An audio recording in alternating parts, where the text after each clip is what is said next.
de armas de fuego, o eventualmente también en el caso de un eje que está girando en ramas de fluido que experimenta una fuerza en, lateral,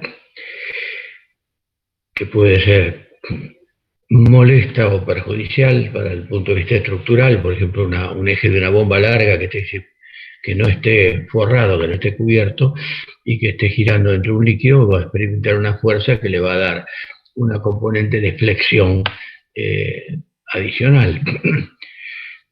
Y habría que colocar o aislarlo el caño poniendo el eje a girar dentro de un caño o a colocar soportes intermedios. O en el caso de un eje portahélice único, largo, que va a experimentar el buque una fuerza que lo va a tender a hacer colear y va a tener que compensar con timón. La forma útil fue el descubrimiento de este ingeniero Flettner, que lo aplicó como para fabricar una vela mecánica.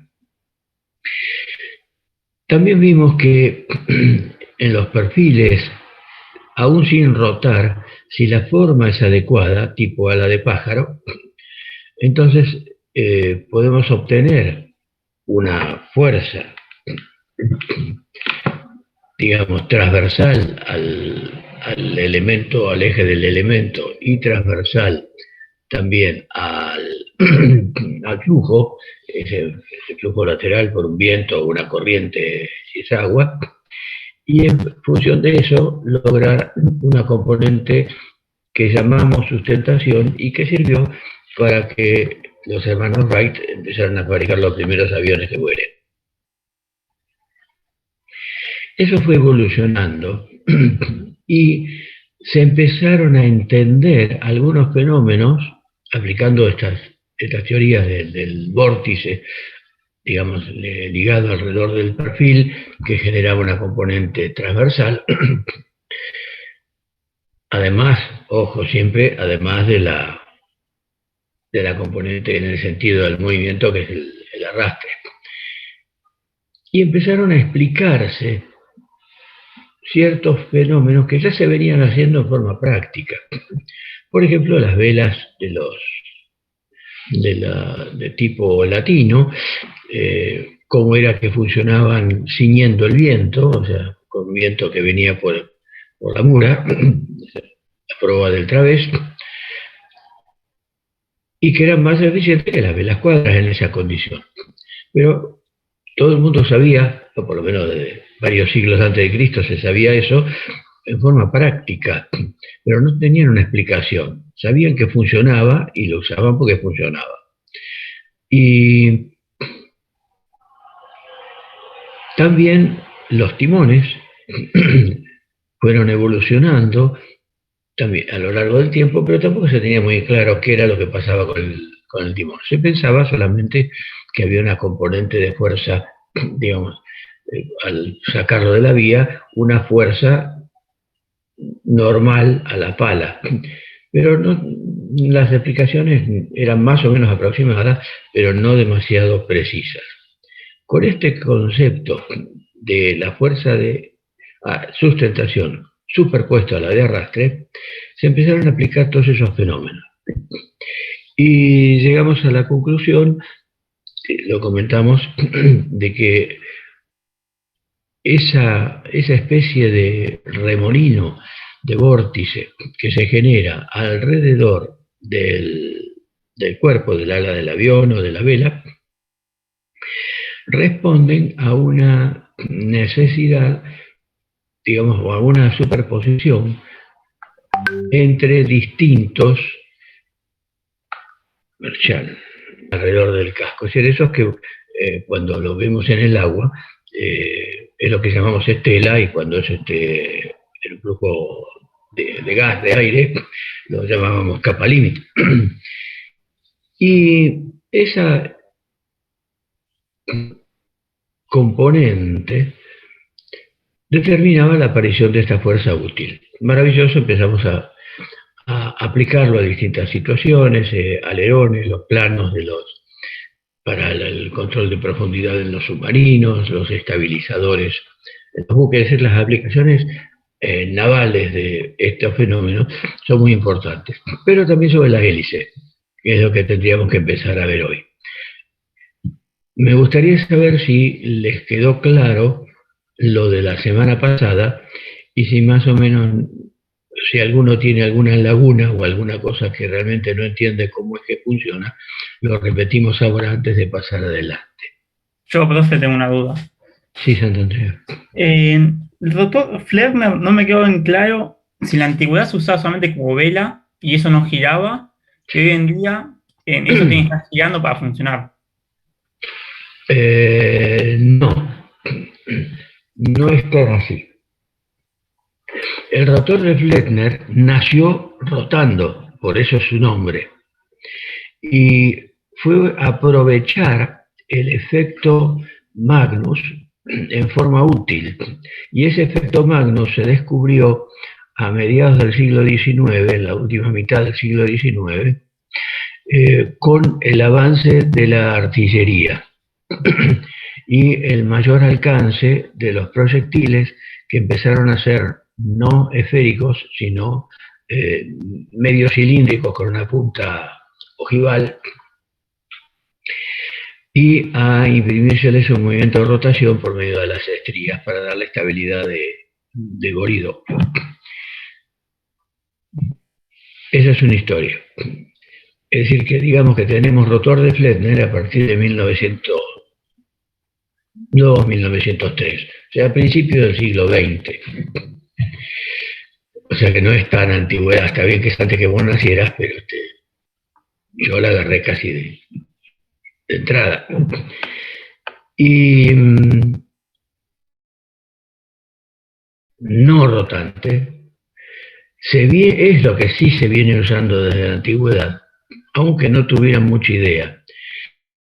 Fíjense que es fácil entender el funcionamiento de una vela cuadra, una vela como la de los barcos vikingos, como la de las embarcaciones de los griegos, o de las fragatas y corbetas y las naos y las carracas en el alto medioevo.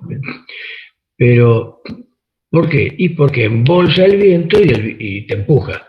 Es el mismo efecto que hace que se doblen los árboles, que salgan volando los carteles, que a uno se lo lleve el viento. Es decir, era muy fácil de explicar. Pero a alguien se le ocurrió, también en la antigüedad, una vela de tipo latino, de los juncos de China y de Japón, ¿Esa es la que Marconi, puede ser? tenían... ¿Qué? ¿La Marconi o es otra vela esa? Sí, sí, sí, sí, la Marconi es un tipo de vela latina, claro, la de Ah, los está veleros actuales.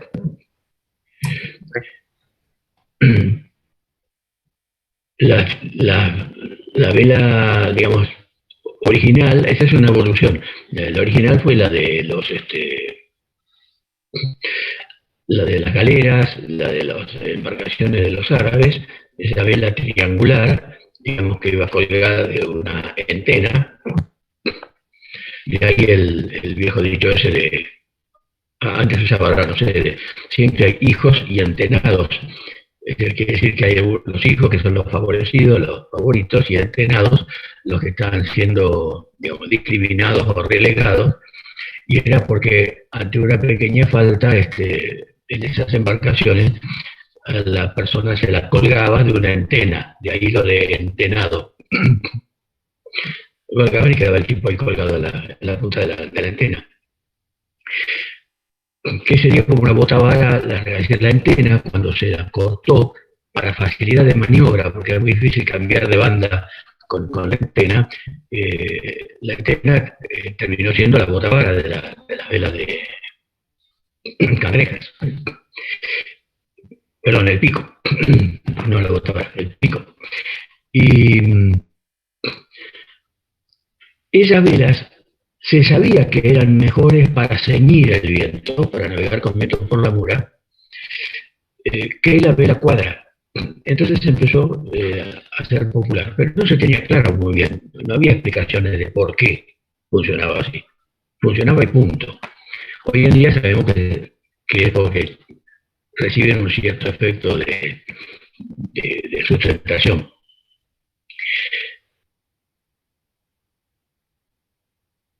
Así que en realidad se la usaba la vela, como se la sigue usando hoy, la que llaman ahora Marconi, que es un tipo de vela latina.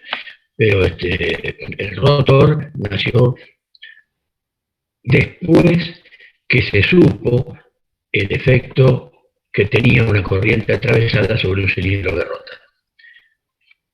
Después de conocerse el efecto Magnus, a alguien se le ocurrió utilizarlo de forma útil. ¿Algo más?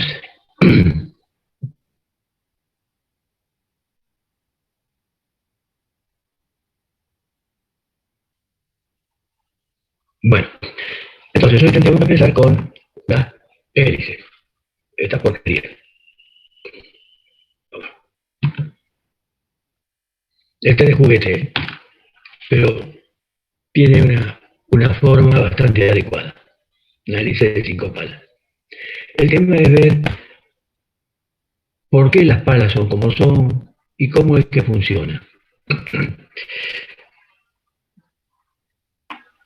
Cuando, por supuesto, es un juego como en el del ala del avión, en el cual juegan la velocidad del flujo incidente sobre el elemento y las fuerzas que se generan en el elemento.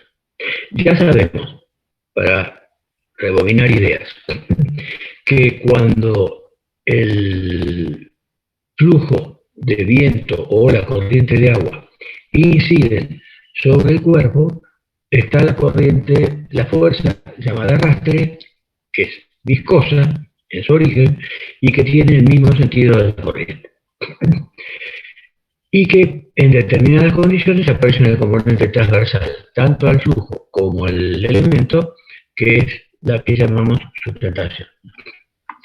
Esa componente, el tema es que dependen, o sea, la orientación de esas dos, tanto del arrastre como la sustentación, dependen de la orientación que tenga respecto del elemento la corriente.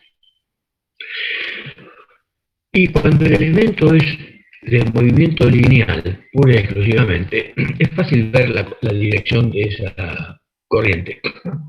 Es decir, si estamos navegando, la dirección del viento la tenemos con el anemómetro o con una veleta y sabemos cuál es la dirección del viento que incide sobre nosotros. Con una corriente de agua, más o menos se puede llegar a determinar. Si estamos avanzando y no hay oleaje, no hay corrientes de agua, está claro que la componente de velocidad es contraria al desplazamiento. Es decir, nos estamos moviendo para allá, la velocidad viene en contra. Pero cuando el elemento rota, el flujo de agua viene en contra del movimiento de rotación también. Pero ahora está medio ladeada, porque si tenemos una hélice, me da lo mismo que sea de avión o que sea de buque, funcionan exactamente igual. La componente de rotación, digamos que es perpendicular a la crujía o perpendicular al eje del fuselaje. Es decir, la hélice está rotando y la componente de velocidad que le incide sobre la pala es, digamos, lateral visto desde uno que está en el fuselaje o que está en el casco. Y va en contra. Ahora, ¿qué características tiene esta componente? Además del hecho de ser tangencial, una componente tangencial, o sea, en el plano de la hélice, es variable porque depende del radio. Como la hélice, sea de avión o sea de buque, está girando siempre en el mismo sentido y a la misma velocidad, digamos, cuando está en velocidad de régimen, en ese momento las velocidades tangenciales sobre cada elemento de pala de la hélice, la componente de velocidad tangencial es variable, porque va dependiendo del radio, omega por R.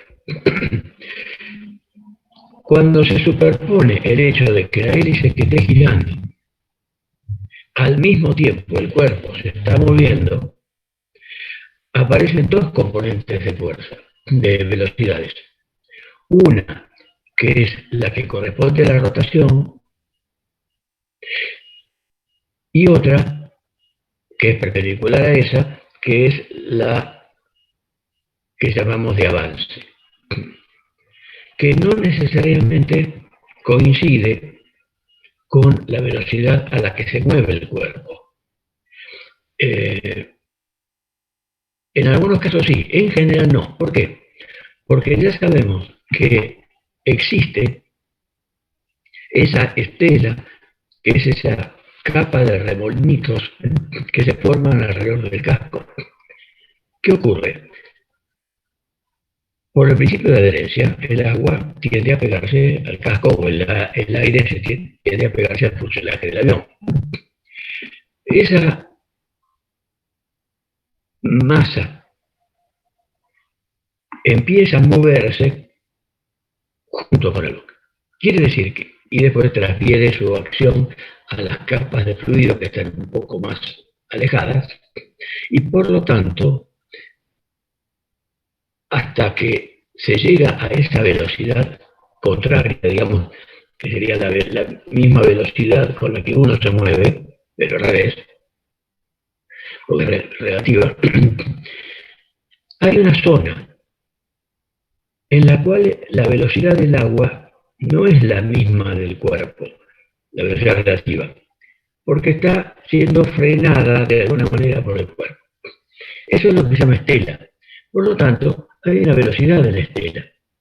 ¿Qué podríamos decir? Por supuesto es un valor medio, que la velocidad con la que el fluido llega a la popa, donde está la hélice del buque, es la velocidad de avance del buque menos la velocidad de la estela que va acompañando el buque. Es decir, por ejemplo, si la velocidad del buque es de 20 nudos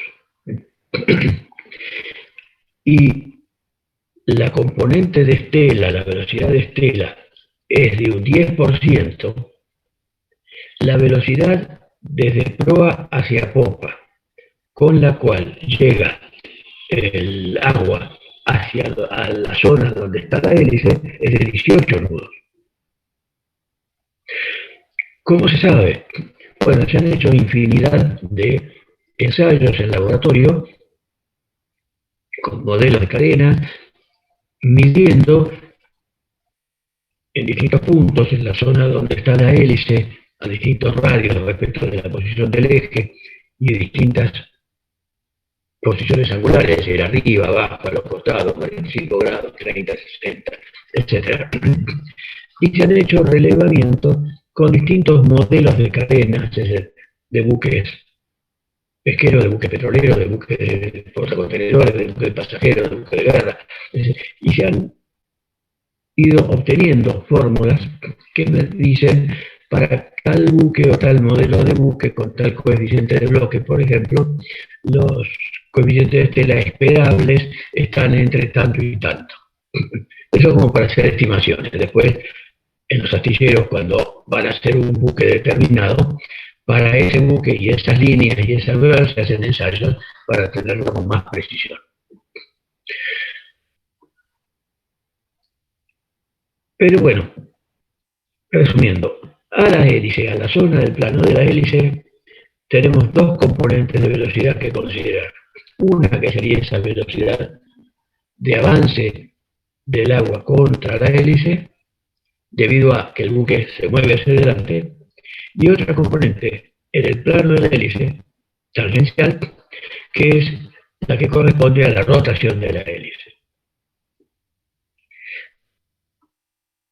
Quiere decir que respecto del plano de la hélice o respecto del eje de la hélice, la dirección proa-popa, la velocidad de avance neta, la suma de las dos, la velocidad relativa del agua contra la pala, o del aire, en el caso del avión, contra la pala, está inclinada en el espacio. No es ni dirección axial ni dirección transversal, porque se suman las dos. ¿Hasta aquí va bien? Sí, para sí. Sí. Bueno, a ver. A ver si podemos con este. Todo esto es un modelito que había hecho de plástico de una pala de hélice real, para que se vea. A ver. La pala sería esta, sí. Lo que interesan son estos perfiles, que son los perfiles alares.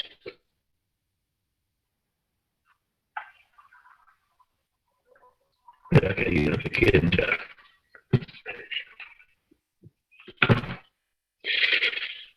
Estos perfiles, que tienen forma de ala de avión, cortada, en sección transversal, son los que van a ir determinando para cada radio las componentes de arrastre y de sustentación que le corresponde. Más o menos, si lo pongo así, fíjense que más o menos tiene el borde de ataque redondeadito, la cara, el dorso, y luego un borde de fuga, un borde de salida, como lo que es más fino. Es decir, el perfil que se utiliza es como el del ala del avión, redondeado en el borde de ataque, donde incide el flujo, y el borde de salida. La idea es que el flujo incidente es esta velocidad relativa, que es combinación de la de avance y la de componente de rotación, cambiada de signo, tiene que incidir con un cierto ángulo de ataque, de la misma manera que incidía con un ángulo de ataque en el ala del avión. Si necesitamos ese ángulo de ataque, quiere decir que respecto del plano de apoyo del ala, a ver,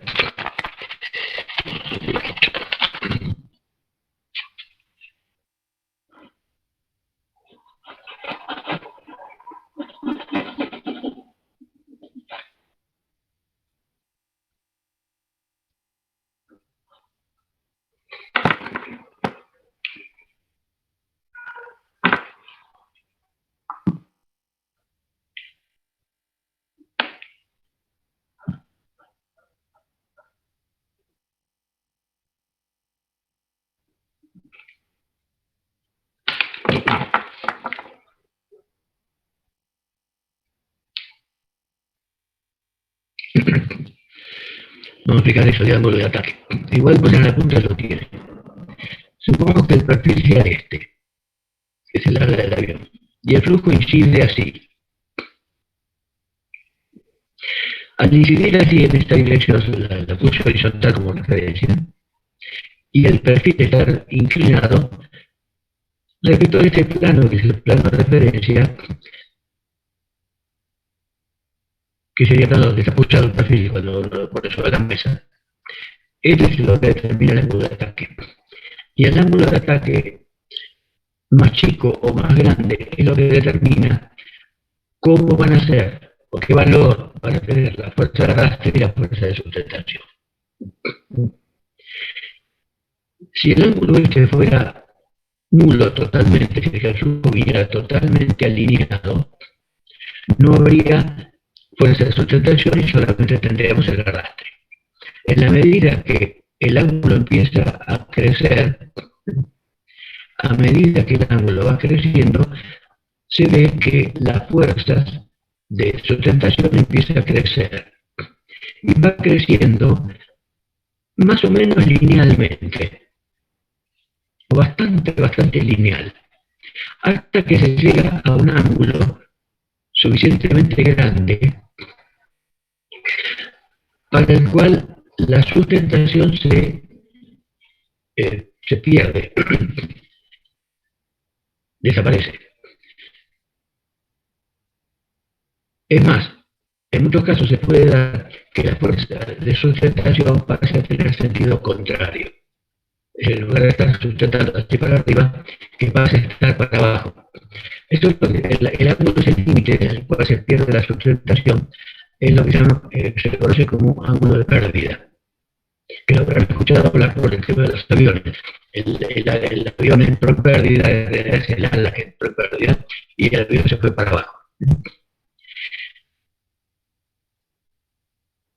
Ahora, el que estamos viendo acá, en realidad no es el ángulo de ataque ideal, digamos, o el ángulo de ataque hidrodinámico. El que estamos midiendo es un ángulo de ataque físico. ¿Por qué? Porque es el que podemos medir. ¿Por qué digo esto? Miren acá en este dibujito acá abajo.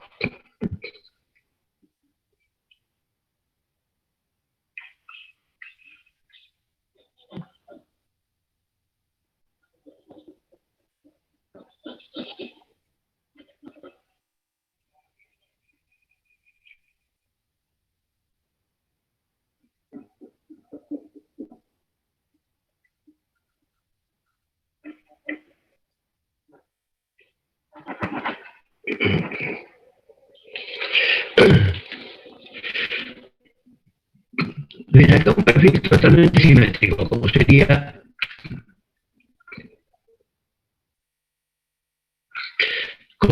el de un alerón o el de una pala de timón o el timón de cola de un avión.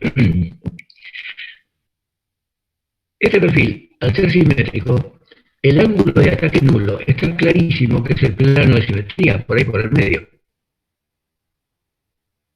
Entonces, si al flujo lo acomodamos exactamente en esta dirección, solamente vamos a tener arrastre y no hay sustentación. Para un perfil que tenga una cara más o menos plana y un dorso más curvado, el ángulo de ataque lo medimos respecto al plano de apoyo, no de un plano que pasa más o menos por adentro, como en este caso. Ahora, ¿qué ocurriría con un perfil así? La cara y el dorso son, es decir, la cara cóncava y el dorso convexo. Y es muy difícil saber cuál es el plano para medir el ángulo de ataque. Lo que se hace para medir el ángulo de ataque es tomar el plano de apoyo. Por eso decimos que es un ángulo de ataque geométrico, porque es una referencia. Ahora, en este caso, para que no haya sustentación,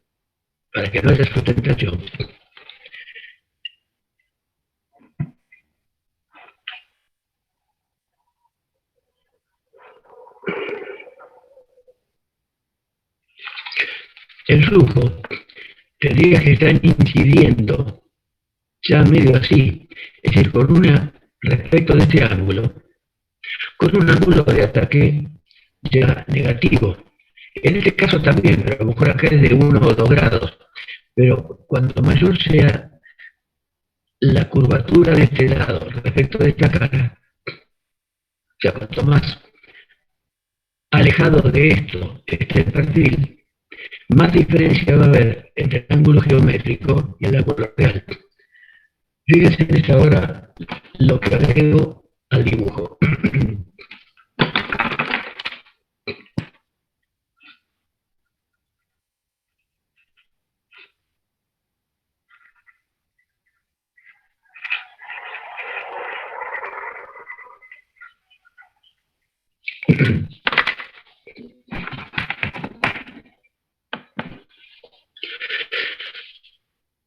Supongamos que sabemos que, o diseñamos para o encontramos que el ángulo de ataque en una determinada condición de funcionamiento geométrico es este. Porque está medido el flujo y ese plano de referencia que utilizamos, que sería el de donde apoyamos el perfil. Pero el flujo trabaja con este ángulo de ataque. Es decir, al ángulo de ataque que medimos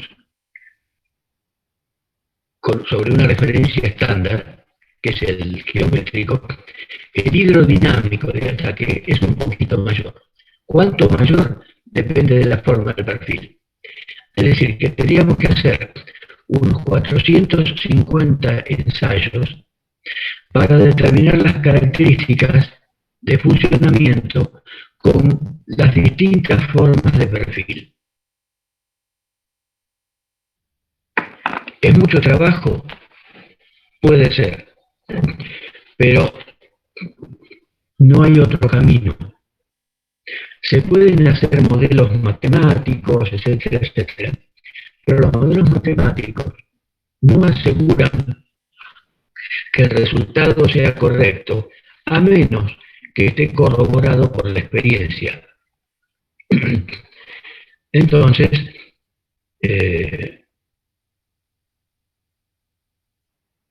hay que hacer las experiencias. De paso, da la posibilidad de que le demos trabajo a un montón de investigadores, de ingenieros, etcétera, etcétera, y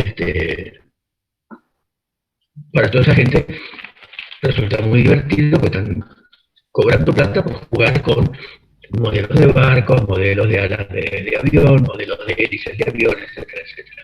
Se han hecho montones de experiencias. Y si ustedes miran, van a ver que hay dos institutos en dos países que prácticamente, si bien hay otros, han efectuado la mayor cantidad posible de ensayos. Uno es Estados Unidos, que empezó siendo NACA, es como acrónimo de las siglas de North American, no sé cuánto, de investigación, para la parte aeronáutica, que era la ADENAC. Después, ese mismo instituto del Estado, con participación privada para muchos laboratorios, era una cosa medio compleja, pero todo centralizado. ¿Y por qué? Porque a Estados Unidos le interesaba mucho el control del aire para la parte comercial y la parte bélica. Entonces, cuando empezaron los aviones, lógicamente se lanzaron a obtener datos para poder diseñar mejores aviones. Después cambió la sigla cuando empezaron a trabajar para la parte del espacio, ahí por los años 50, y entonces de NACA pasó a ser la NASA, que es mundialmente conocida.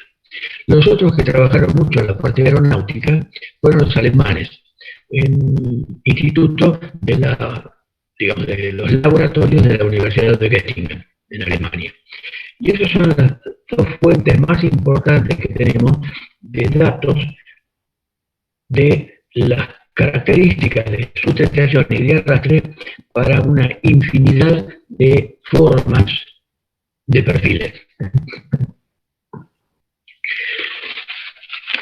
que todavía hoy se siguen usando y se siguen, digamos, ensayando variantes sutiles, un poquito más de espesor por aquí, un poquito menos de espesor por el otro lado, y son variantes que se van acoplando y tenemos el número, por ejemplo, del 2025, el 2025A, el 2025B, el 2025C, es decir, hasta que cambia mucho la forma, entonces 2026.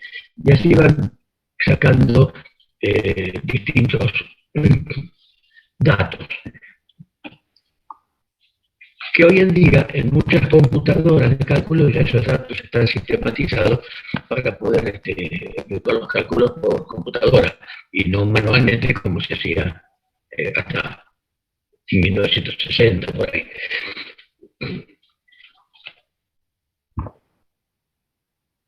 Profe, tengo una consulta. Sí, que no entendía. En el caso de que usted dijo que nosotros tenemos ángulo de pérdida, es cuando pierde sustentabilidad. sí, tal cual. Cuando un perfil llega al ángulo de pérdida, que más o menos anda por para los Ah, perfiles normales, andará por unos 15, 18 grados. Cuando se supera ese ángulo, se pierde la sustentación. A ver, espera, vamos a hacer un dibujito. Igual lo tenés.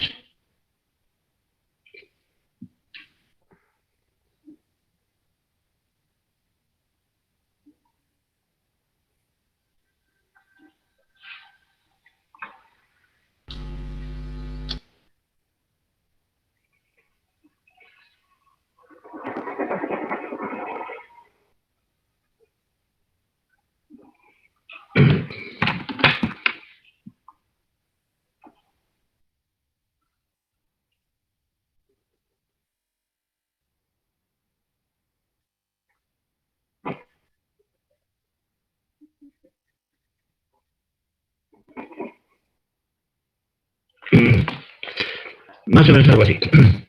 En el diagrama llevamos el ángulo y acá, digamos, la fuerza específica o el coeficiente de sustentación. Para un perfil simétrico arranca de acá, de cero, varía en forma más o menos lineal, parece una curva de un ensayo de tracción de un acero duro. sí. Entonces crece linealmente, pasa por una etapa no lineal y pum, ahí se cae. Ahí llegamos al ángulo de pérdida. Los perfiles no simétricos, es decir, más tipo de lo que uno diría ala de avión o para hélice, arranca con un pequeño ángulo negativo, que es lo que dijimos, porque medido desde acá.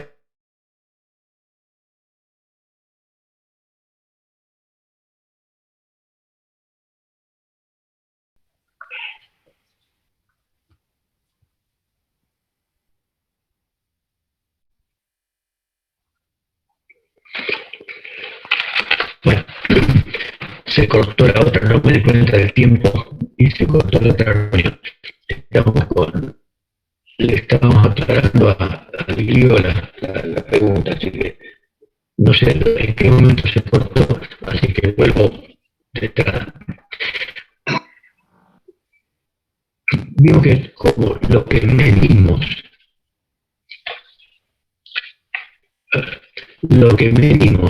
es un ángulo de ataque geométrico porque es la referencia que usamos. Pero sabemos que el ángulo hidrodinámico es mayor, el de ataque, o sea, el ángulo entre el flujo y esa ubicación para la cual no habría sustentación, que aquí es de cero para el perfil simétrico.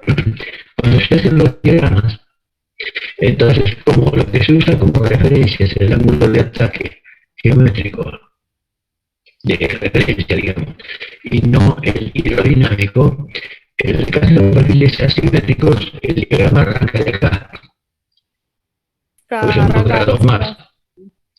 Y lo que vemos es que hay una variación lineal, creo que acá se va a decir como si fuera el diagrama de tracción del acero duro, después una zona no lineal, y acá se produce el ángulo de pérdida. Cuando el ángulo de pérdida se alcanza, se supera el ángulo de ataque, ahí se pierde el ángulo de pérdida, mejor dicho, se pierde la sustentación. En algunos casos dicen algunos investigadores o algunos técnicos que se hace negativo, que es como si en el ala del avión con un ángulo de ataque, espera,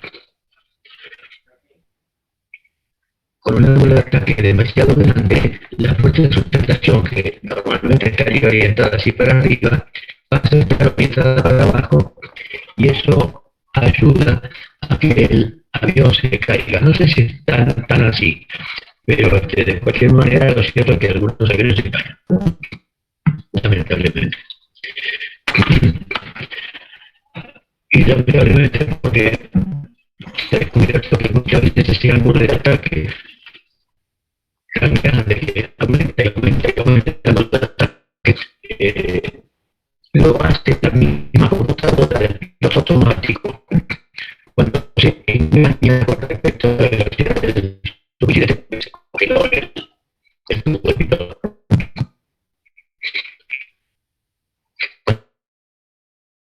Es manual, sobre todo si es día, el piloto puede llegar a darse cuenta de esta situación y a corregir con el horizonte óptico del nivel que tienen en la cabina de vuelo de referencia. Pero cuando se confía la computadora a veces se manda más. Bueno, volvamos a nuestras hélices. Entonces, para nuestra pala de hélice, la diferencia con el ala del avión sería que esa sección transversal del ala del avión, esa tajanta de ala, para formar la hélice la tenemos que acomodar, porque la tenemos que acomodar a radio. Por eso es que aquí están apareciendo secciones que uno las ve y tienen un cierto radio. Esas son secciones transversales, pero que no debe estar cortado con un plano, está cortado por un cilindro de cada radio. Ese perfil, el que encontramos al hacer este corte cilíndrico, es el que va a determinar las características de sustentación que va teniendo toda el ala. Vamos a pasar a compartir un poco de pantalla y a propósito, ¿cómo estuvieron escuchando esta primera hora que no apagué la camarita?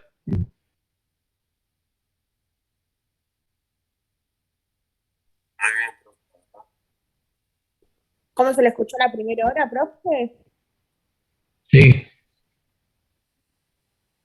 Bien, bien, se lo escuchó bien. Ah, qué suerte. Bueno, vamos a pasar a compartir un poco de pantalla y ver algunas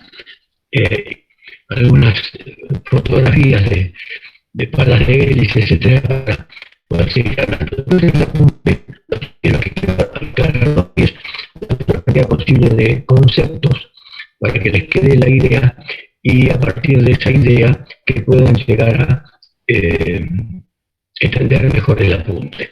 Después cuando leen, por supuesto, siempre me preguntan. Así que vamos a pasar a compartir pantalla y voy a apagar el video para mejorar un poco el sonido.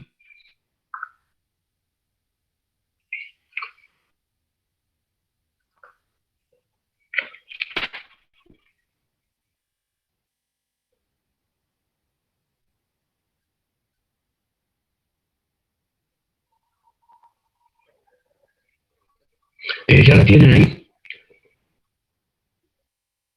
Sí, sí. Sí. Ya está, bueno. Aquí tenemos un hélice de 5 palas. Una fotografía. Y ahí tenemos dos hélices de un buque Titanic. La forma de las palas, después vamos a ver por qué. Vamos a distinguir el borde de ataque, que es donde más bonito acá, que es la parte donde le pega la nariz, el perfil, y ese es el borde de fuga de cada uno de los elementos de palas. Este es el lado, este es el lugar geométrico de los bordes de fuga de todos los perfiles. Esta es la punta, y esta es la raíz de la pala, que es la que está encontrada en el núcleo.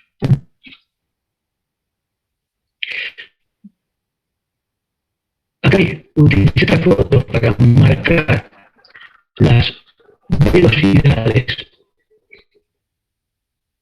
de flujo. Esta es la que llamamos velocidad de avance, que ingresa, digamos, más o menos de proa a popa.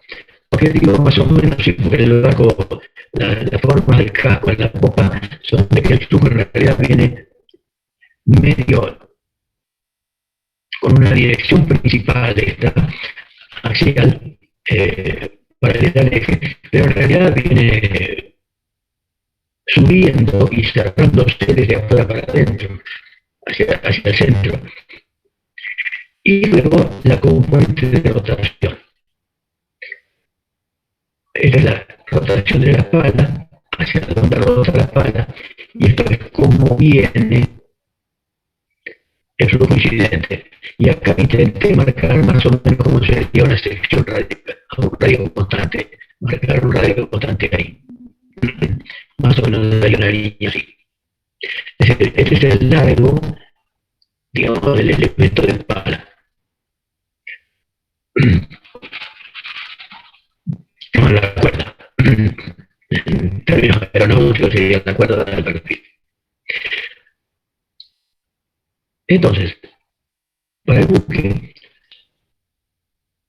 mejor dicho, para la hélice que está rotando, si el buque está avanzando, vamos a tener las dos componentes, esta roja de la base y la azul, que sería la que corresponde a la rotación. Si lo miro, ahora supónganse que nos paramos para mirar en un plano, en este plano, en el plano que contiene al elemento de pala. Ese no sería un plano, sería un cilindro. Entonces nos paramos ahí y miramos, vamos a ver la dirección tangencial, la dirección proa-popa, la dirección paralela al eje. Digo paralela al eje porque no estamos a la altura del eje, estamos en un cierto radio del eje. El eje estaría allá detrás del pizarrón. Estamos mirando desde arriba, la pala en la posición superior, corriendo de arriba. Entonces estamos mirando desde arriba hacia abajo y estamos mirando el eje hacia atrás y acá la dirección tangencial. La componente de velocidad de avance, que es esta, la componente de velocidad de rotación, omega R, que viene para acá, por lo tanto, esto nos da una velocidad relativa. Esta velocidad relativa va a determinar el ángulo de ataque con respecto al perfil que es el que está dibujado acá. Acá, por supuesto, lo aclaré. Es una sección curva, como la que veíamos en el modelito que yo había hecho en plástico, pero acá no, para el dibujo lo aclaro, lógicamente. Faltaría acá meter en juego unas pequeñas fuercitas, componentes de velocidad, que son las de la influencia que tiene el funcionamiento de la hélice, induciendo un campo de velocidades que se superpone con este. Con un efecto secundario lo dejo para más adelante. En el punto está, pero son unas velocidades inducidas que estarían, digamos, trabajando acá, y que el efecto neto que tienen es achicar un poquito el ángulo de ataque. Le sacan un par de grados, 1 o 2 grados al ángulo de ataque. Pero para analizar, va bien con esto. Acá les puse para que quede como referencia que el ángulo de ataque sale más o menos de 4 a 6 grados. ¿Por qué de 4 a 6 grados? Porque si el ángulo de pérdida es de 15, ¿por qué no le tenemos 10? Y mientras tanto tendríamos más sustentación. Porque cuando uno diseña algo, sabiendo que hay pérdidas, tiene que diseñar de modo de sacar el mayor beneficio posible. Y el mayor beneficio posible está en, si tengo ganancias y tengo pérdidas, no es maximizar la ganancia, ni tampoco minimizar la pérdida. Es buscar la mejor relación, de modo que tengamos el mejor balance posible, la mejor ventaja, en el sentido de decir, bueno, de esa combinación de ganancia y pérdida, ¿dónde es que tengo el mejor valor? Y para las formas de perfiles que se utiliza para las palas de hélice, más o menos ese ángulo está de 4 y 6 grados. Es lo que sería la eficiencia del perfil. si hiciéramos un escudo de eficiencia del perfil, es decir, una relación entre la sustentación y el arrastre, este cociente, o el cociente de los coeficientes de sustentación y de arrastre, entonces el mejor valor es el que me da la máxima eficiencia. Y esa máxima eficiencia se otorga con estos ángulos. Por supuesto, no es el mismo ángulo de ataque para la raíz de la pala que para la punta, porque, me adelanto a decirlo, ustedes se dan cuenta que hay un problema superpuesto acá de razones hidrodinámicas y de razones estructurales de resistencia de materiales. La pala, si está generando fuerzas, está sometida a fuerzas. Bien, estas fuerzas generan un problema de flexión en la pala. Fíjense que como estructura es una viga tipo pénsula, está empotrada acá y esto está voladizo. Por lo tanto, en la raíz de la pala hay momentos flexores importantes.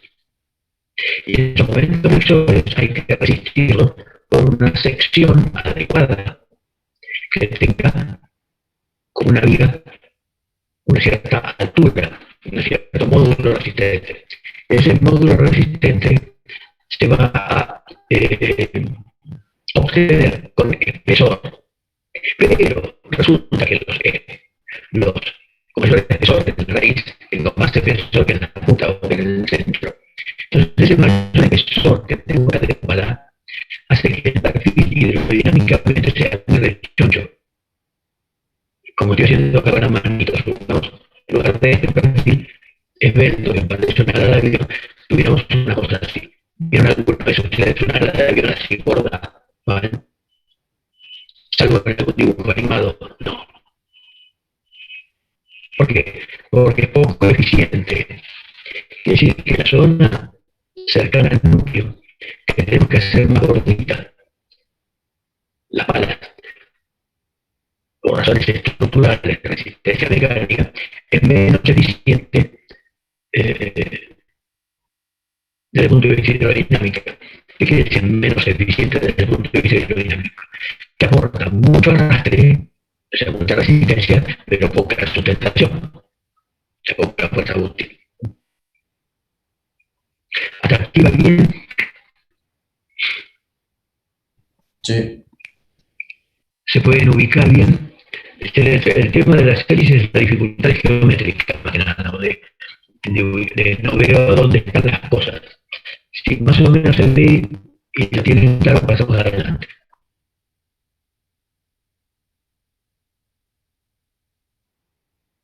Bien.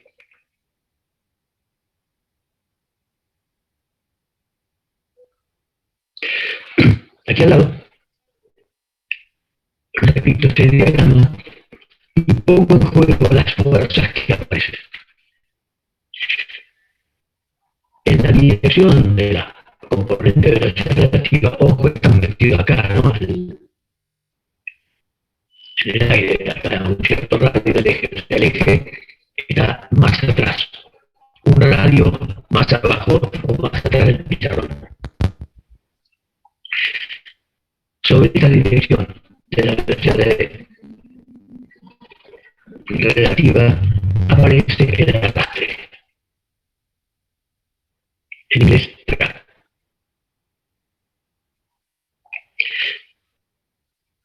Perpendicular al eje de la pala y perpendicular al flujo aparece esa componente mágica de sustentación, lift en inglés.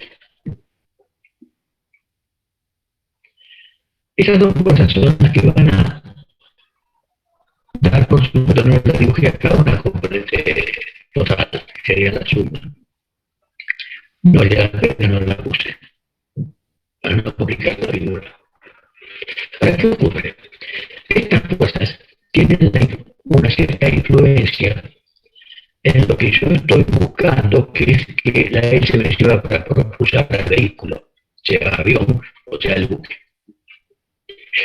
Entonces me tengo que fijar en qué componentes, cuáles son las proyecciones de estas fuerzas sobre la dirección de avance, o sea, la dirección probacola. Entonces tenemos que esta, la sustentación proyectada me da una componente bastante interesante de fuerza, que sería la flecha gorda.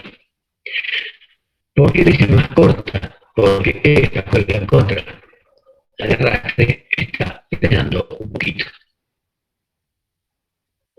El valor neto, o sea, entre la proyección sobre la crujía de esta y la proyección de la crujía de esta, me queda esta que es la componente de avance. O sea,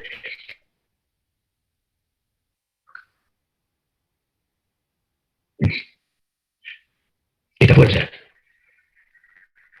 en este elemento de pala, más la otra en el otro elemento de pala, más la otra en el otro elemento de pala, pues sumando todas, y tengo el empuje de una pala, multiplico por el número de palas y tengo el empuje total. Por razones de simetría, si bien la fuerza resultante de esta pala estaría en esta dirección, así, y la de la otra pala estaría por ahí, y la otra pala estaría por acá, bueno, la suma de todas, como están todas ubicadas alrededor del centro, que es el eje de forma simétrica, más o menos me da una fuerza sobre el eje. Es realmente así, esa fuerza da realmente sobre el eje, y más o menos, oscila un poquito. ¿Por qué? Porque cuando la pala está pasando más cerca del casco, la velocidad de esta de avance disminuye. Y cuando la pala se aleja del casco, aumenta un poquito por el efecto de la estela. El resultado de estas fuerzas, si varía esto, varía la velocidad del casco. La velocidad del ataque no es fijo, fluctúa a medida que una pala va dando la vuelta de 360 grados. Una fluctuación en este ángulo de ataque implica una fluctuación de estas fuerzas, de las dos, de la sustentación, la gris y de la roja de la granja. Por lo tanto, va a haber fluctuaciones en el empuje. Eso genera vibraciones. ¿Qué ocurre con las componentes transversales? La componente transversal de esta, de sustentación, y la componente transversal se suman y me dan una componente transversal. Esa componente transversal, ojo que para cada elemento de pala está un cierto radio. Es decir, que tendríamos, miren acá donde tengo el tamanito, la hélice, una componente de fuerza transversal que estaría ubicada así.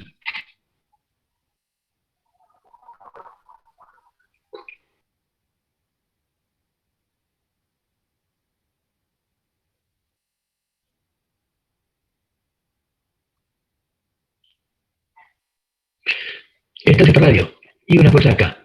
Supongamos en la dirección esta, así, en sentido contrario al movimiento.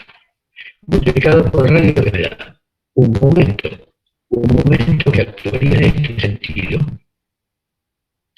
y por lo tanto es un momento frenante.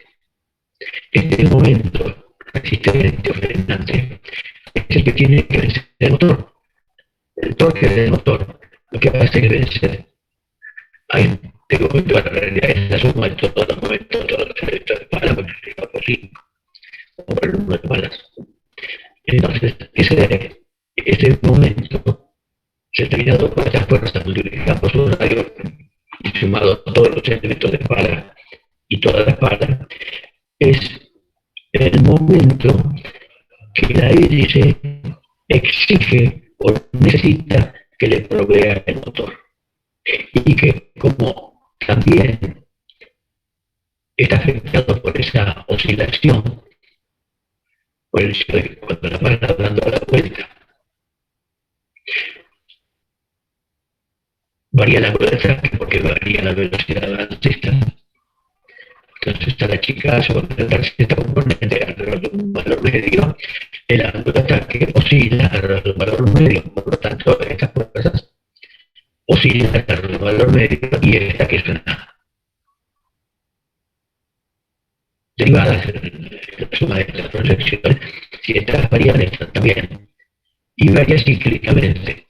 Entonces también da lugar a variaciones. Quiere decir que el momento del aire es oscilante, digamos, variable alrededor de un valor medio. Por lo tanto, esto también induce vibraciones, que son las famosas vibraciones torsionales, que por supuesto pueden llegar a superponerse con las vibraciones torsionales naturales del motor. Normalmente, por supuesto, hay que tratar de evitarlo, ¿no? De evitar resonancia. Consultas hasta acá.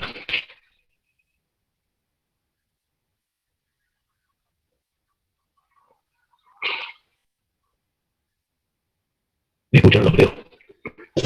No, profe, por ahora no. Por ahora no. Bueno, bárbaro. Bueno, por lo que no he querido estar más nada, vamos a volver a dar algunos conceptos. Si ustedes se fijan, la pala tiene forma medio de una cierta curvatura. Acá no está dibujado, pero si uniéramos, en el apunte sí lo tienen, si uniéramos los puntos de mayor espesor de cada una de las palas, para este tipo de perfiles está más o menos a un 25% desde el borde de ataque. Es decir, que el mayor espesor estaría hasta el dedo índice acá. El estero radio estaría por acá. El estero radio por acá. La punta de la pala tiende a ser más simétrica y a que el espesor esté en el medio. Así que después terminaríamos por acá. Si uniéramos todos los puntos, tendríamos una línea que viene más o menos así.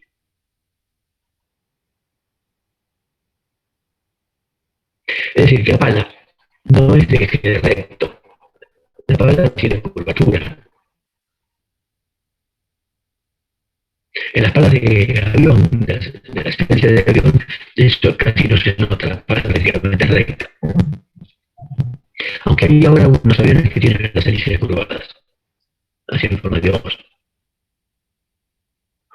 No son muchos, pero he visto un par de modelos.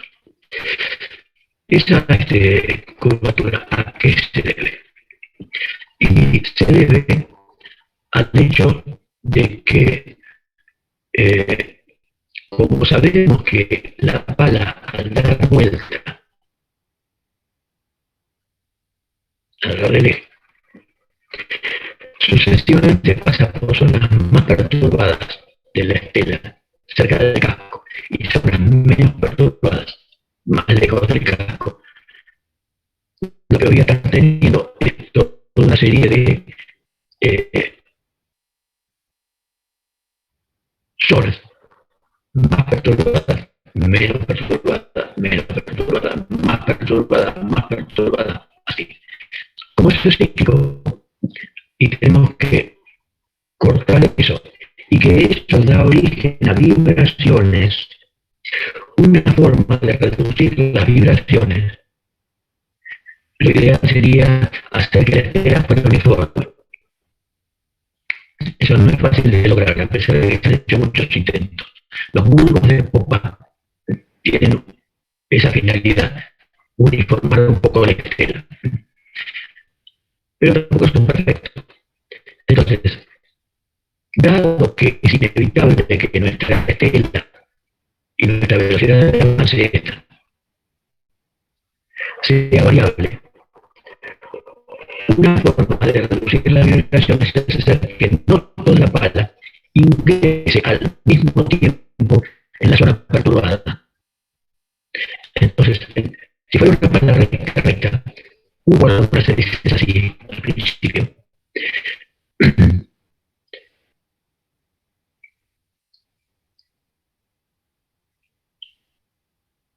pero que con esa zona más perturbada es simultáneo para toda la pala. Entonces el efecto de vibraciones es mayor.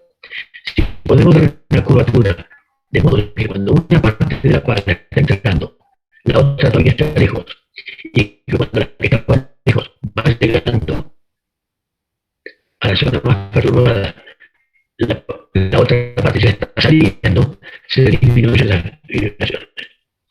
Por eso es que las palas tienen curvatura. Esta curvatura se llama revío.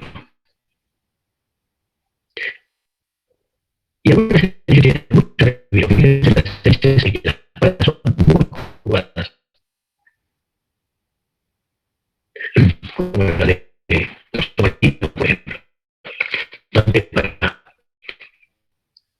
que el funcionamiento sea lo más silencioso posible, es necesario dar mucha curvatura a las palas. Entonces son palas de mucha cantidad, delicadas y también muy abiertas. Y eso, fíjense que a pesar de que la forma de los submarinos modernos es prácticamente un cigarro, es un cono bastante suave, y que esa conicidad asegura un flujo bastante uniforme. Pero todavía están los alerones de los tipos de profundidad y de dirección que tiene ahí esos cuatro.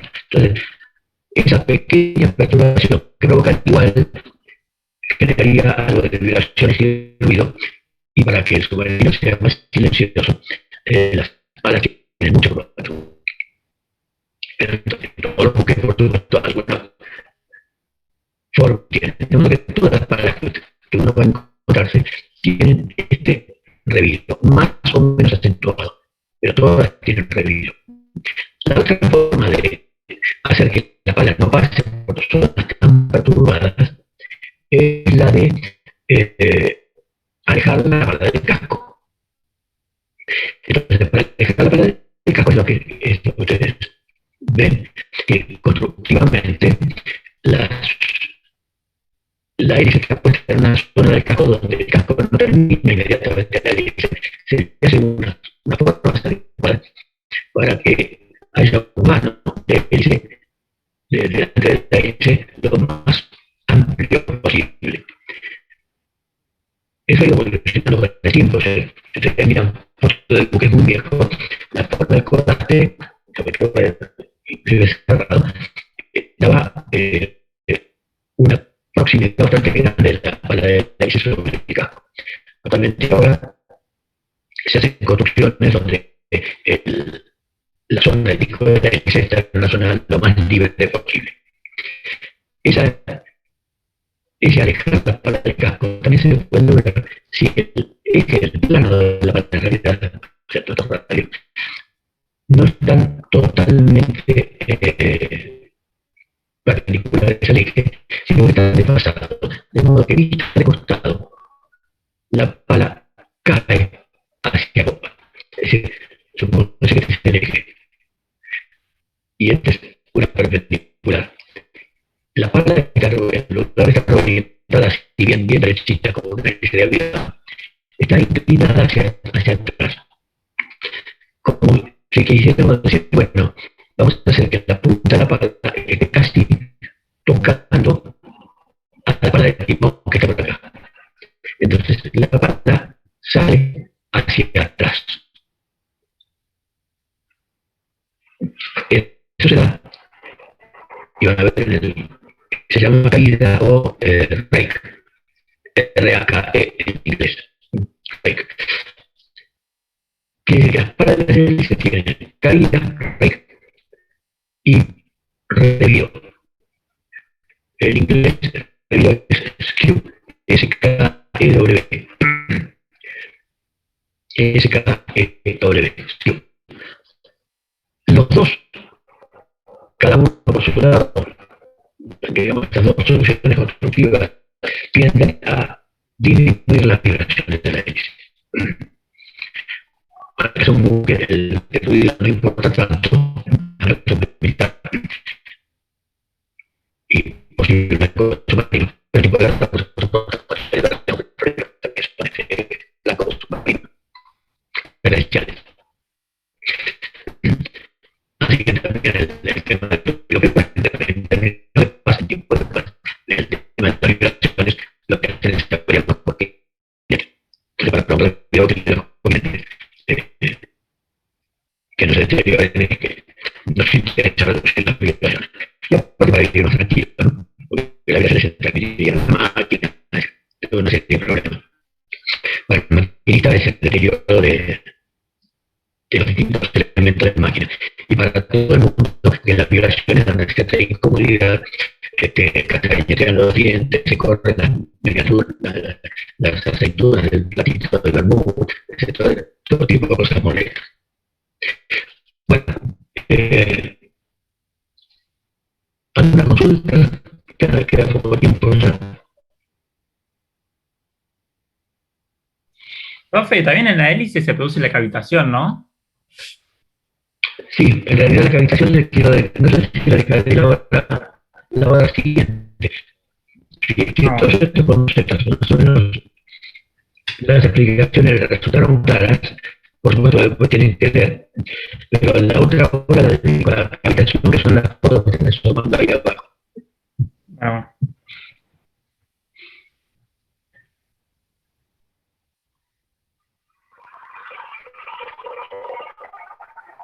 ¿Listo? Sí, de mi parte. Sí. Sí, profe. Bueno, si ninguno tiene consulta, suspendemos ahora y arrancamos en 10 minutos. Bueno. Perfecto.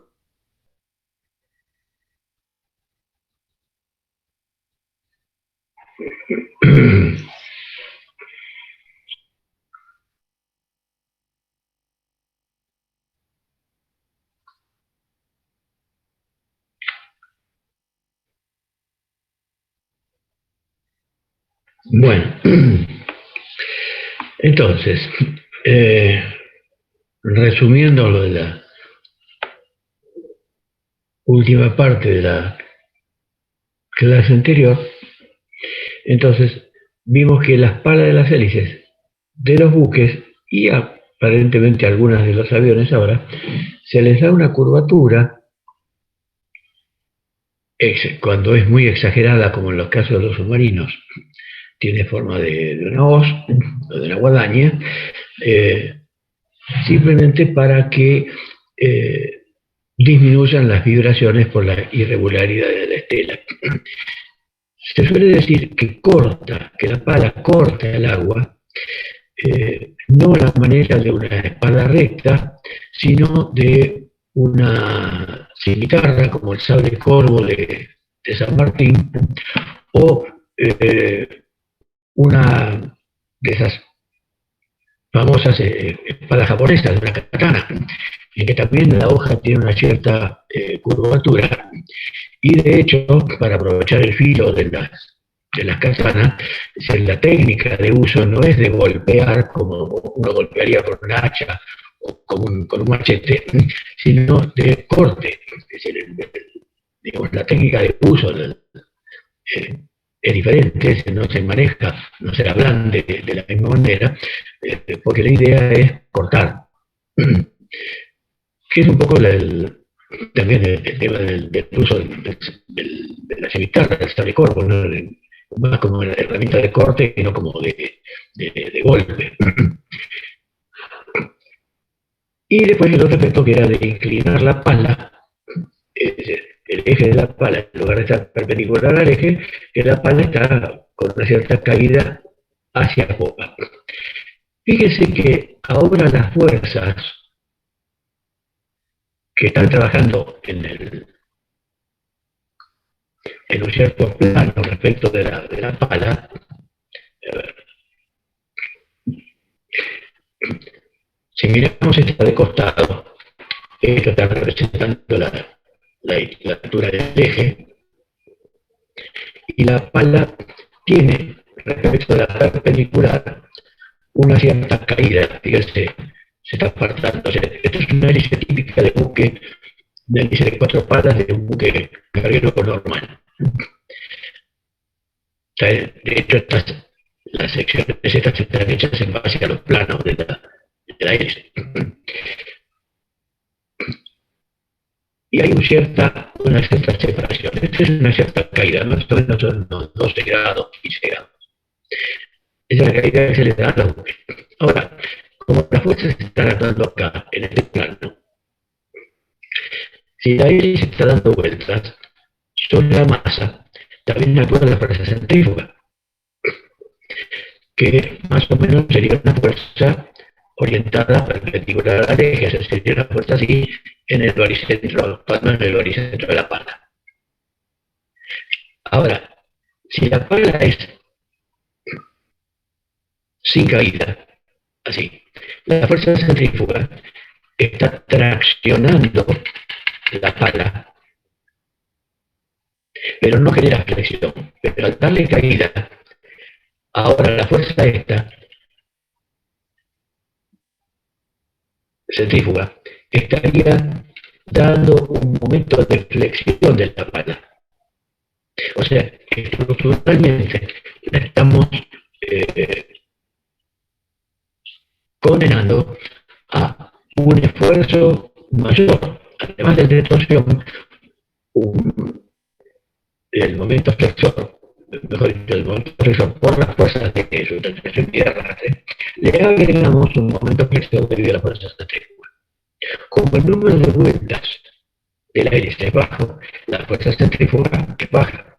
Y como la fuerza centrífuga es baja, no importa eso, ese incremento de la solidificación mecánica, porque tengo una ventaja en cuanto a la disminución de vibraciones, que es mi objetivo. Pero en hélices de muy alta velocidad, el efecto del momento debido al momento flexor sobre la raíz de la pala, debido a la fuerza centrífuga, pasaría a ser importante.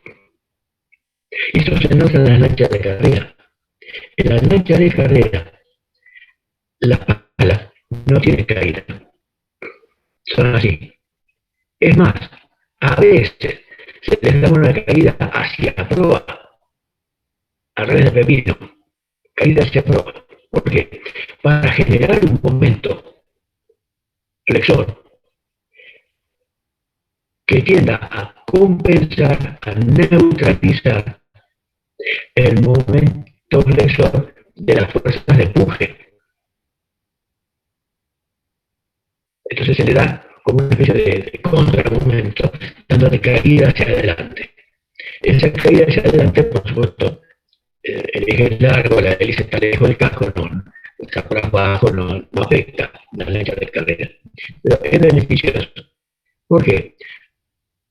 Porque al disminuir el momento total, el momento flexor total, puedo hacer la raíz de la pala más delgadita. Y si la hago más delgadita, la hago más eficiente, acuérdense de lo que habíamos visto. Es decir, que la pala más gorda es menos eficiente. Entonces, lo que consigo es que toda la pala sea más eficiente. Con lo cual, el objetivo es tener más velocidad de la lancha o ganar una carrera. Entonces, ahí, con la misma hélice gana un poco de eficiencia dándole caída hacia adelante. Pero los buques siempre vamos a encontrar que tienen caída para la popa.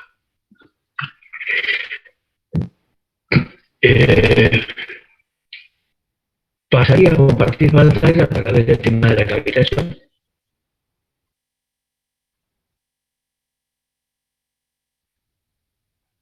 ¿Está bien? Perfecto. Bien, entonces detengo video. Y vamos de vuelta a pantalla. Ahí está. Y ahora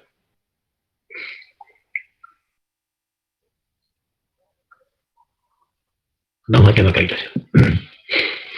La cavitación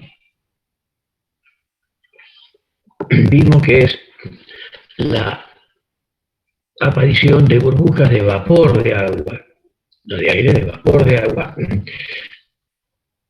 debido a una disminución de la presión, de modo tal que se alcance esa presión de vapor a una cierta temperatura de agua, 15-20 grados, lo que esté. Está claro que es más fácil que la hélice cavite cuando estamos navegando en el Mar Caribe o cruzando el Ecuador, en el Atlántico, que cuando estamos en zonas polares, ¿no? Porque el agua es más fría, la presión de vapor es más baja, y puede ser que la hélice no cavite en el Cabo de Hornos, pero sí cavite a cruzar el Ecuador.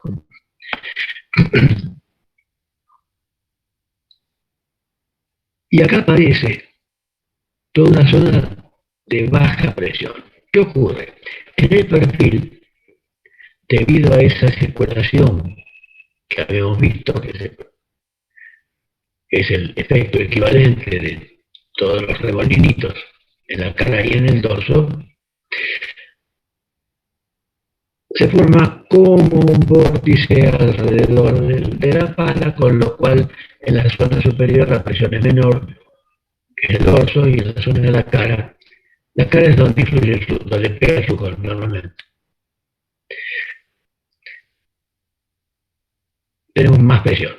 Entonces la cara no va a cavitar en condiciones normales y va a cavitar en el dorso. Ahora, ¿por qué más aquí que aquí? Bueno, sucede que la depresión en este tipo de perfiles salares, el mayor valor de depresión, pues lógicamente la depresión no es puntual, está distribuida en toda la superficie, pero es mayor cerca de la nariz. Entonces se produce como un salto acá, una disminución de presión, está más o menos dibujada acá. Entonces eso hace que en esta zona pueda llegar a formarse burbujas de vapor si la presión baja lo suficiente. La presión va a bajar más o menos, depende de la potencia que está siendo aplicada sobre la hélice. O sea, a baja potencia la hélice seguramente no va a cavitar, pero cuando le vamos dando más y más y más y más potencia al motor, hasta llegar a la máxima, ahí normalmente un poquito van a cavitar. Algunas por ahí cavitan demasiado. Ahora, ¿qué ocurre? Esa zona de depresión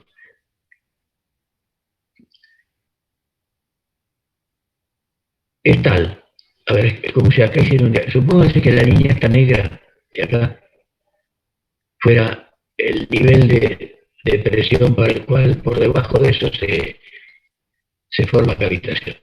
Y tenemos esto así. Entonces, en esta zona de gran depresión se estarían formando las burbujas de vapor. Cuando la pala sigue, el flujo sigue circulando alrededor de la pala, lo que vamos a obtener es que en algún momento la presión lógicamente tiende a ir aumentando hasta llegar al valor de la hidrostática, y por lo tanto ya la condición de cavitación no se da. Entonces las burbujas que se habían formado en esta zona comienzan a implotar.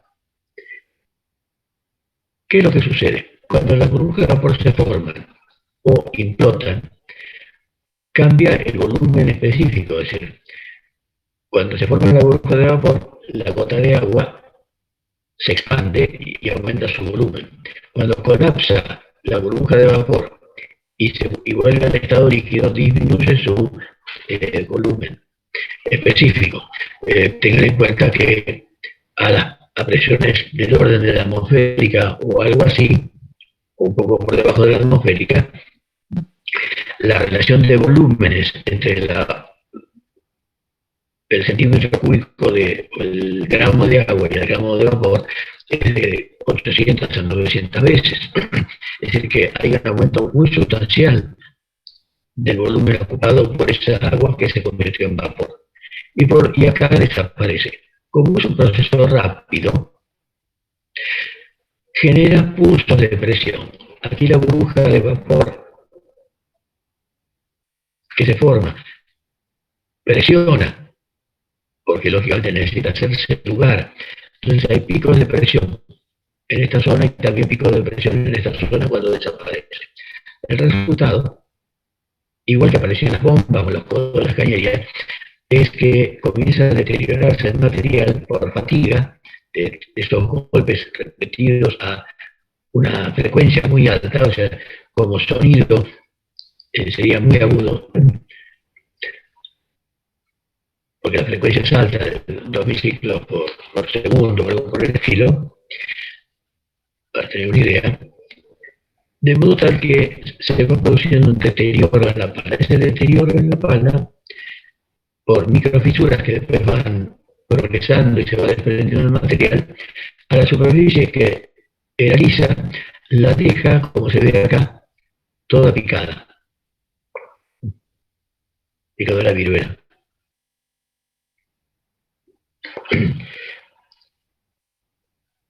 ¿Qué ocurre además? O sea, esto es una consecuencia, digamos, y una evidencia, huella palpable de cavitación en la zona de la pala. Pero mientras se está produciendo la cavitación, fíjense que supongamos que esto sea, no sé si está muy bien dibujadito, pero vamos a tomarlo así como está. Que estos fueran todos burbujas de vapor. Para el resto del flujo, en lugar de tener este perfil, es como si tuviéramos este perfil. Y evidentemente esta forma de perfil es bastante poco amigable para la generación de sustentación. Aumenta el arrastre y disminuye la sustentación. El resultado de la hélice empieza a funcionar mal, rinde menos por efecto de la cavitación. Es decir, hay un efecto sobre el material, pero también hay un efecto sobre el funcionamiento. De la misma manera que la bomba, cuando empezaba a cavitar, perdía el rendimiento rápidamente y empezaba a entregar menos flujo, con vibraciones, con aumento de potencia requerida, etcétera, etcétera. Y la hélice le pasa lo mismo. O sea, hay un deterioro en las condiciones del flujo debido a que para el resto del flujo, vuelvo a repetir, el resto del flujo, el que no alcanza a vaporizar, se encuentra con una muralla de burbujas de vapor que, como las tiene que rodear, las empuja, las arrastra, por supuesto, pero de cualquier manera es como un freno mayor al que encontraba sin cavitación, porque se tiene que desviar un poco más, y desviarse es una resistencia para el flujo. Entonces, para el flujo es como si encontrara un perfil distorsionado, más tosco, y por lo tanto, menos sustentación y más arrastre es lo que se va a producir. No miren este de abajo, ahora después lo comento. Esta condición depende de la forma del perfil. Si quiero aplanar esto y hacer que la zona de depresión esté un poco más uniforme, sin picos, retraso el momento que se va a comenzar la cavitación. Esto se logra, por ejemplo, con lo que se llama perfil ojival, que prácticamente tenemos la cara esta prácticamente plana, y el dorso, en lugar de tener el mayor espesor por acá adelante, lo tiene en el medio. El dorso es hasta más fácil de construir, porque sería como un arco de círculo. Es el plano y un arco de círculo, que es más o menos lo que encontramos en las puntas de las palas. ¿Para qué? Y porque la punta de la pala, que es la que está más cerca de la superficie, cuando la pala pasa por arriba, tiene menos presión hidrostática, por lo tanto va fácil que cavite. Entonces, las hélices en general, en la zona central y de la raíz, tienen este tipo de perfil, pero en las puntas tienen perfil ojival, para reducir la incidencia de la cavitación y poder dar un poco más de rosca, ¿no es cierto? O sea, aprovechar la hélice para una mayor potencia y mayor empuje. Si hacemos el estudio en laboratorio, Esto es un túnel de hélice en el cual se regula la cavitación, regulando la presión, generando una depresión acá, una disminución de la presión, para favorecer la cavitación y poder estudiar. Después frenamos la pala para poder sacar fotos con una lámpara estroboscópica. Si la hélice está girando, pero digamos que vemos solamente en función de la frecuencia en un determinado momento. Y alcanzamos a ver aquí una cavitación incipiente en la punta de la pala, que de paso nos confirman el hecho de que cuando la hélice toma el agua, la acelera para atrás y actúa acelerando para atrás. Y eso se nota por una disminución del diámetro de estas espiras respecto del diámetro de la pala, del diámetro de la hélice. Esa estricción, esa contracción de la vena de fluido está indicando que hay una aceleración de la vena de fluido en este sentido, hacia popa. Que en realidad, si uno lo estudia esto bien, va a ver que en realidad la hélice comienza succionando un poco el aire, el agua, o el aire en la hélice del avión, la aspira y la va acelerando de a poco. La mitad de la aceleración es a prueba de la hélice, la mitad de la aceleración es a popa de la hélice. Claro, la parte de esta de acá adelante no la vemos, pero sí podemos ver esta de aquí. Y además vemos acá otro chorro de burbujas de vapor, que son las que se forman en el núcleo del cono de la hélice, debido a esa imposibilidad del agua de rodear esto y de cerrarse. Como no se cierra, se forma un vacío ahí, una depresión, y esa depresión genera vapor. Y lo vemos como un chorrito de burbuja de vapor. Es decir, que hay varias formas de cavitación en la hélice que se van sumando. La de las palas, que puede ser así incipiente, mira acá en esta otra foto se ve,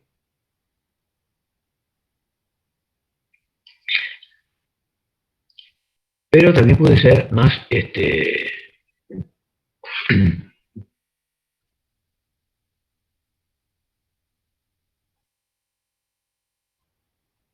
ahora les comento otra diferencia de esta foto que me estoy dando cuenta.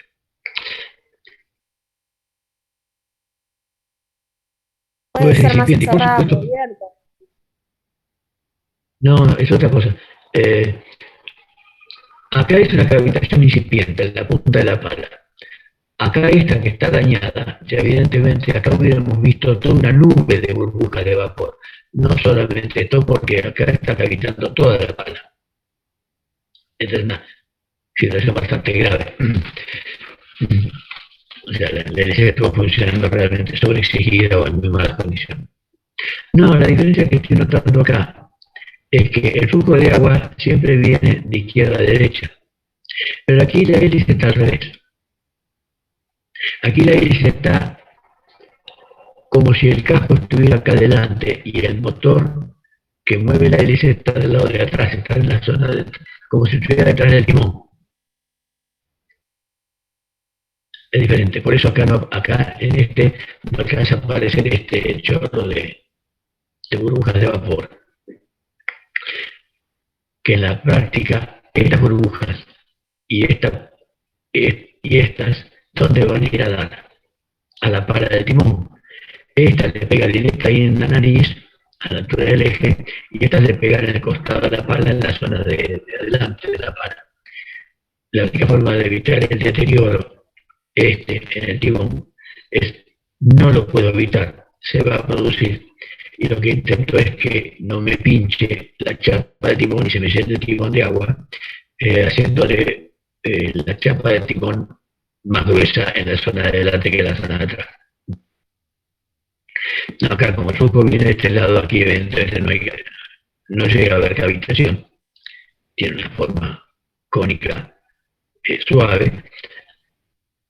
Y lo que vamos a ir viendo es la cavitación. Podríamos llegar a ver, y en algunas hélices se da, cavitación en la raíz de la pala. Entonces lo que notaríamos es que se forman estas mismas hélices, pero saliendo de por acá. Así, es decir, tendríamos este chorro de burbujas de vapor más otras que van formando como un cabo de nylon trenzado, no trenzado, sino de torsión acá alrededor. O sea, envolviendo aparecerían estas mismas hélices acá, pero arrancando de acá desde la raíz de la pala. Es decir, puede aparecer cavitación en varias partes de la hélice. Por eso cuando uno inspecciona la hélice en el dique, tiene que mirar bastante por todos lados. Por supuesto que uno empieza mirando la punta de la pala, por acá, porque es la primera. No puede haber esta sin esta. Si cavita todo, porque empezó cavitando por la punta. O sea, cuando cavita poco, encontramos el deterioro acá. A medida que va viendo que hay más cavitación, vamos viendo cada vez más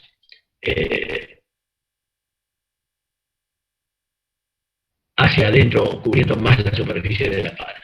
O sea, esta es una hélice que cavitó horrorosamente mucho. Esta es cavitación menor, que a veces se tolera esta,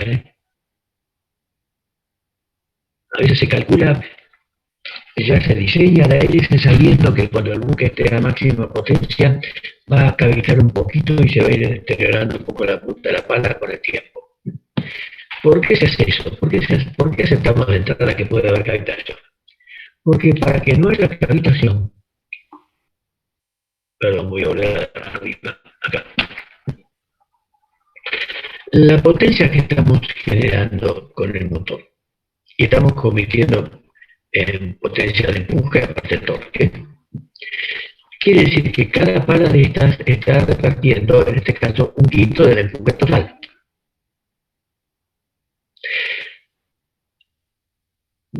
Pero para que cada pala genere el quinto del empuje total, los elementos de pala, me vuelvo a este diagramita, tienen que estar generando estas fuerzas de sustentación. La de arrastre, bueno, me la tengo que aguantar, pero me interesa esta sustentación. ¿La tienen a la vista ahí el diagramita de las fuerzas? Yo sí, pero ¿ustedes también? Sí, pero si puede mover un poco más a la derecha. Ya, ahí está. Esta es la que necesito y tengo que diseñar todo para obtenerla. Pero esta está asociada a la diferencia de presiones que tengo entre la cara y el dorso. Si quiero reducirla a esta, sin perder empuje, la única posibilidad que tengo es poner más área de pala para compensar una menor fuerza específica con una área de pala mayor, o bien poner más palas. Si quiero mantener el número de palas sin aumentar la superficie, ¿por qué? Porque pensémoslo así muy burdamente. Si tengo una cierta fuerza de empuje acá por pala, la presión, por lo menos media, sería esa fuerza dividida en la superficie de la pala. De la misma manera, pensándolo para el elemento de pala, la presión o la diferencia de presiones entre la cara y el dorso va a depender de la superficie, y la superficie depende de la cuerda, porque la superficie de este elemento de pala sería la cuerda, o sea, el largo del arco, multiplicado por 1 o 2 centímetros de radio. Entonces, ese elemento, si le quiero bajar la presión o la diferencia de presiones entre la cara y el dorso, tengo que aumentar la cuerda. Pero si aumento la cuerda, baja el rendimiento porque tengo más fricción, más arrastre, aumento el drag. Entonces, llega un momento que en lugar de aumentar el área de pala, me conviene hacer palas un poco más delgadas y poner una pala más. Entonces está ese juego de la cantidad de palas y del ancho de las palas en función del rendimiento de la pala. Más o menos se puede lograr, pero a veces en el proyecto del buque, el proyecto de la hélice, uno termina aceptando que cavite un poquito esto, que haya una cierta cavitación en la punta de la pala, para no tener ni que poner una pala mayor, un número de palas mayor, una pala más, ni agrandar demasiado el ancho de las palas. Entonces se recurre a esa ficción. Ojo, queda poco tiempo ya. Bueno, vamos a ver. No solo las palas de las hélices cavitan. Si hacemos experiencias con cabezas de bulbos o cabezas de torpedo, vemos que también se produce cavitación. Puede haber cavitación en distintas condiciones. ¿Por qué? Porque en esta zona de una cabeza de un bulbo, por ejemplo, o de una cabeza de torpedo, el flujo que choca acá y se frena acá se acelera para pasar la vuelta. Y en ese aceleramiento genera acá una zona de depresión importante. Es decir, que podemos encontrar cavitación también en algunos bulbos.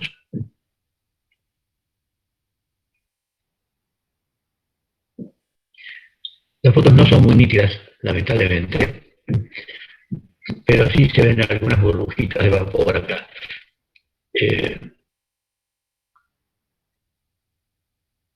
Después les voy a mandar, en todo caso, una foto que tengo en una del material impreso para que vean cómo, si esto es un diámetro importante, se nota la variación de la cantidad de burbujas de vapor arriba y abajo. Arriba más burbujas porque hay menos presión hidrostática y abajo un poco menos de burbujas porque hay más presión hidrostática. Un estudio hecho por los japoneses y se nota mucho han logrado reproducir esas condiciones para poner de manifiesto cómo depende de la gravitación. De la misma manera como cuando hay gravitación así de punta de pala, cuando la pala pasa por arriba, en la posición alta, con menos presión hidrostática, se nota que cavita menos.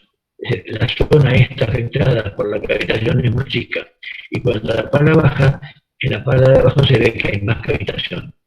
Esto lo pudimos observar.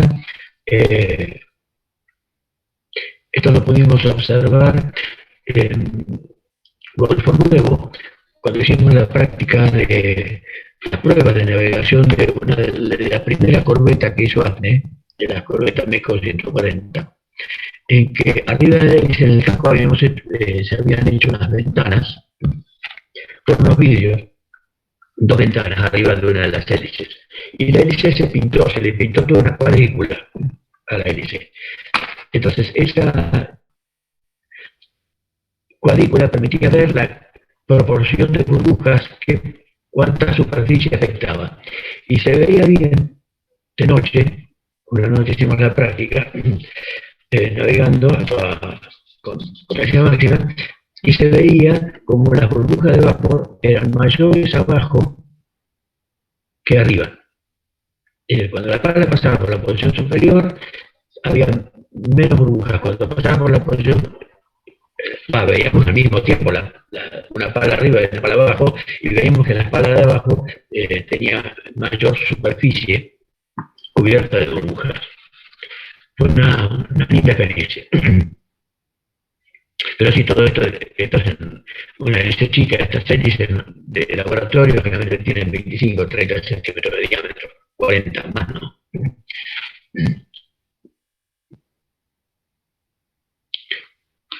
Bueno, ¿alguna consulta de esto? Quedan 6 minutos. Sí, profe, no me quedó claro esto último que dijo. ¿Por qué se da mayormente la cavitación abajo? ¿No debería ser arriba, ya que hay menos presión hidrostática? No, mayor cavitación arriba No, perdón, dije al revés, sí. Es mayor superficie cavitada arriba que abajo. Inclusive depende cómo se regulando la presión, podríamos lograr un poquito de cavitación arriba y nada abajo. Pero cuando el motor estaba al mango, cavitaba más arriba y menos abajo. Sí, me equivoqué.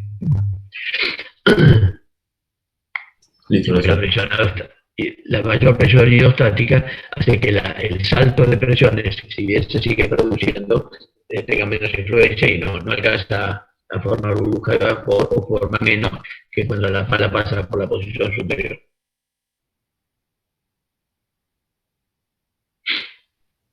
Ah, profe, si me cavita a mí la hélice, yo no puedo hacer nada más que bajar las RPM, ¿no? Tal cual, la única posibilidad es bajar las RPM. Ah, está bien. Es decir, uno se daría cuenta que es cavitación y que no es vibración por alguna otra causa, porque la frecuencia es un sonido muy agudo. La frecuencia es muy grande. Nosotros ahí en la corbeta lo que notábamos era cuando se colocaban, bueno, había una empresa que tenía sensores, como si fueran estetoscopios de médico, pero que registraban la vibración con un nivel alto. Es decir, una vibración, por ejemplo, por una pala deformada va a tener la frecuencia del número de vueltas, o sea, 300 vueltas o 150 vueltas. Pero la cavitación es un sonido muy agudo de muy alta frecuencia. Digamos que es perceptible. Profe, con la hélice esa, ¿qué se Como si hace? ¿Se miro, manda a estudiar y se repara o se tira esa hélice ya? No está en la imagen. No, la hélice se repara. Normalmente lo que puedes hacer es alisar eso, pasarle piedra para alisarla y sacarle las rugosidades, sabiendo que pues va a seguir progresando. O bien, si es mucho y ya está muy debilitada la pala, es cortar la pala y no en este caso acá hay que cambiar la hélice, pero cuando es solamente de la punta de la pala y el deterioro mecánico importante se produce por acá, lo que se hace es cortar esta parte de la pala y fundirle un pedazo nuevo y soldárselo.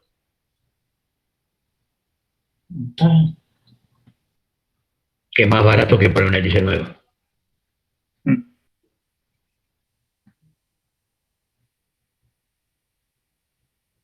Profe, y en el caso de la vulva, del bulbo, digo, si es más lanzado, o sea, más en punta, ¿no disminuiría la cavitación? Depende mucho de las condiciones de flujo. Yo he visto, por ejemplo, cavitación en el bulbo de proa del Oceanográfico Puerto Deseado, no sé si está en servicio todavía o no. Y era un bulbo bastante poco bulbo, era un bulbo muy chatito, parecía una lenteja más que un bulbo, y sin embargo había vueltas de cavitación. Entonces no necesariamente tiene que ver con, por supuesto es más fácil que un bulbo de esos así morrocotudos esté sometido a huellas de cavitación, que son picaduras chiquitas. Es decir, marcas grandes, pueden ser las del ancla, guarda la cadena de ancla, los raspones o las ranuritas y cosas que son del daño producido por la cadena de ancla es distinto. Estas son como si fuera una esponja, es decir, son agujeritos chiquitos, muchos agujeritos chiquitos. Estas fotos son de internet, así que las pueden encontrar también ustedes ahí. Después les voy a mandar en todo caso a ver cómo hago. Bueno, no sé, no les prometo. Si puedo pasar a la computadora lo que tengo en la revista, se lo mando. Ah, no, si no, bueno, el lunes que viene les muestro la revista acá por pantalla y listo. Y ahí lo vemos. Más fácil todavía. Bueno, queda un minuto, menos de un minuto. Buena semana para todos. Buena semana para todos. Y